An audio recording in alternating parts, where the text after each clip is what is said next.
اعوذ باللہ من الشیطان الرجیم بسم اللہ الرحمن الرحیم نحمده ونصلی علی رسوله الکریم وعلی آلہ الطیبین الطاہرین المعصومین سیما علی بقیت اللہ فی الاراضین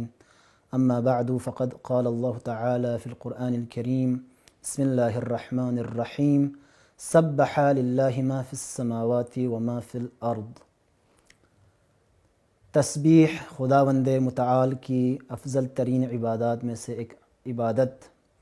جس کی قرآن مجید میں روایات میں بہت زیادہ اہمیت بیان ہوئی ہے۔ یہاں پر ایک اہم مطلب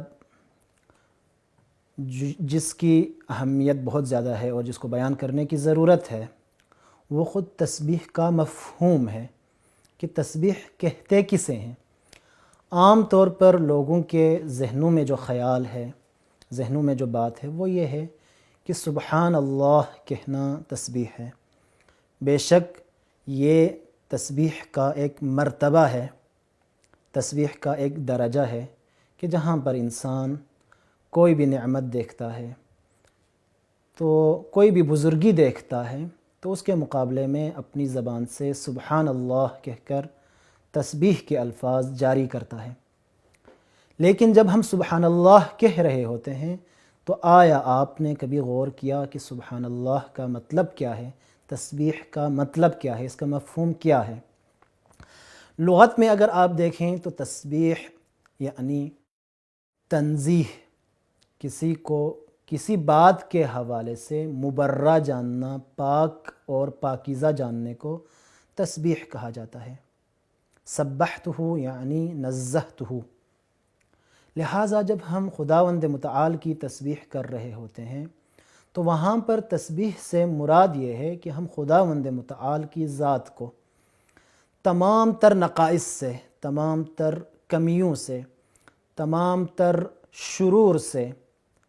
پاک اور پاکیزہ جانتے ہیں اور کہتے ہیں کہ خداوند متعال اس سے بری ہے، اس سے منزہ ہے، اس سے پاک اور پاکیزہ ہے۔ مثلاً جب ہم تسبیح کہہ رہے ہوتے ہیں اس وقت ہمارا مطلب یہ ہوتا ہے، یعنی سبحان اللہ یعنی خداوند متعال پاک اور پاکیزہ ہے، منزہ ہے، اس سے کہ اس کے لیے کوئی شریک ہو، اس سے کہ اس کا کوئی جز ہو، اس کا کوئی حصہ ہو، وہ مرکب ہو، اس سے پاک و پاکیزہ ہے۔ وہ پاک و پاکیزہ ہے اس سے کہ اس کا کوئی جسم ہو، اس کی کوئی اولاد ہو۔ وہ پاک و پاکیزہ ہے کہ وہ کسی زمان میں ہو، وہ کسی مکان میں ہو۔ اس طرح سے وہ جو جتنے بھی صفات سلبیہ ہیں، یعنی وہ تمام صفات جو خداوند متعال میں نہیں ہیں، جب آپ سبحان اللہ کہہ رہے ہوتے ہیں در حقیقت ان تمام صفات کی آپ نفی کر رہے ہوتے ہیں خداوند متعال کی ذات سے۔ یہ ایک عام سا مفہوم ہے، اور در حقیقت جب آپ سبحان اللہ کہہ رہے ہوتے ہیں وہاں پر مطلب یہ ہوتا ہے کہ ہم اپنے ذہن کے ذریعے سے، جو ایک عام انسان کا ذہن ہے، جو ناقص ذہن ہے اور ہماری معلومات ناقص ہے، ہمارا فہم ناقص ہے، ہماری عقل ناقص ہے، اس ناقص عقل کے ساتھ جب ہم خداوند متعال کو سمجھنے کی کوشش کر رہے ہوتے ہیں اور جب ہم اپنی عاجزی بیان کر رہے ہوتے ہیں، وہاں پر ہم سبحان اللہ کہتے ہیں کہ خداوندہ ہم نے جو کچھ سمجھا ہے آپ کے حوالے سے، آپ کی صفات کے حوالے سے، آپ اس سے پاک اور پاکیزہ ہے، اس سے بھی ماورا ہے۔ لہٰذا معصوم کی حدیث میں آیا ہے کہ کلما میزتموہ بأدق معانیہ فہو مصنوع لکم مردود الیکم۔ یعنی ہم اپنی عقل کی دقتوں کے ذریعے سے خداوند متعال کی طرف جو کچھ بھی نسبت دے دیں، خدا اس سے بھی بلند و بالا ہے۔ تو سبحان اللہ کہہ کر در حقیقت ہم خداوند متعال کو اپنے ذہن کی ان تمام مخلوقات سے بلند و بالا ہونے کا، اس کا اقرار کر رہے ہوتے ہیں۔ لہٰذا دینی تعلیمات میں جب آپ دیکھتے ہیں کہ عام طور پر تسبیح کو حمد کے ساتھ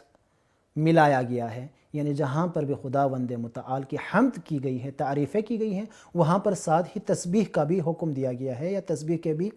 الفاظ آئے ہیں۔ مثلاً خود نماز میں جب ہم ذکر کرتے ہیں تو وہاں پر یہی ہے،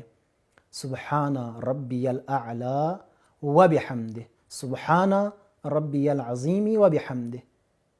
جب ہم پروردگار عالم کی مدح کر رہے ہیں تو اس سے پہلے در حقیقت ایک سبحانہ کا لفظ بھی لا رہے ہیں،